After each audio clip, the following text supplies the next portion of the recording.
হিমাচল প্রদেশ উত্তর ভারতের একটি ছোট্ট রাজ্য। গোটা রাজ্যটাই তুষার শুভ্র পাহাড়ে আচ্ছন্ন হয়ে থাকে। তুষারাবৃত এই রাজ্যে পর্বত ছাড়াও ঘন জঙ্গল, ঝর্ণা এবং জলপ্রপাত রয়েছে, যেগুলি বছরের পর বছর ধরে পর্যটকদের আকর্ষণ করে এসেছে। হিমাচল বলতেই আমরা বুঝে থাকি সিমলা, মানালি বা লাদাখ, কিন্তু এই হিমাচলেই রয়েছে আরও এক রত্ন সোজা।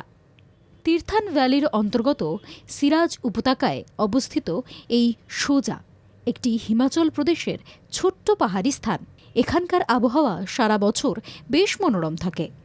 সোজা একটি শান্ত এবং নিরিবিলি জায়গা, যেখানে আপনি শিথিল করতে পারেন এবং দ্রুত গতির বিশ্ব থেকে বিরতি নিতে পারেন।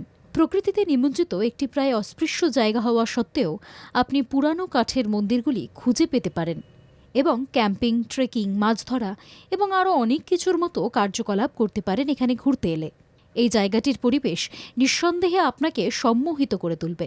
সোজা ঘুরতে গেলে সাইট সিন হিসেবে আপনি বেছে নিতে পারেন বেশ কয়েকটি জায়গা, যার মধ্যে বিশেষভাবে উল্লেখযোগ্য জালোরি পাস। এটি সোজা থেকে 5 কিলোমিটার দূরে অবস্থিত, তাই বনের মধ্যে দিয়ে পায়ে হেঁটে আপনি পৌঁছে যাবেন জালোরিতে। জালোরি ছাড়াও 3540 মিটার উচ্চতায় রয়েছে রঘুপুর ফোর্ট। এটি একটি অবলুপ্তপ্রায় ঐতিহাসিক স্থান। এই দুর্গে ট্রেক করতে জালোরি পাস থেকে প্রায় 2 ঘন্টা সময় লাগে। এই দুটি ট্যুরিস্ট স্পট ছাড়াও এই অঞ্চলে সেরুলসার লেক রয়েছে। এই লেকের ধারে অনেকেই পিকনিক করতে ভিড় জমান। এখানে সস্তায় থাকার জন্য রয়েছে হোমস্টে এবং চারিদিকে পাহাড়ের মধ্যে রয়েছে কাঠের তৈরি বেশ কিছু হোটেল এবং রিসর্ট, যেগুলির ভাড়া হোমস্টের তুলনায় কিছুটা হলেও বেশি।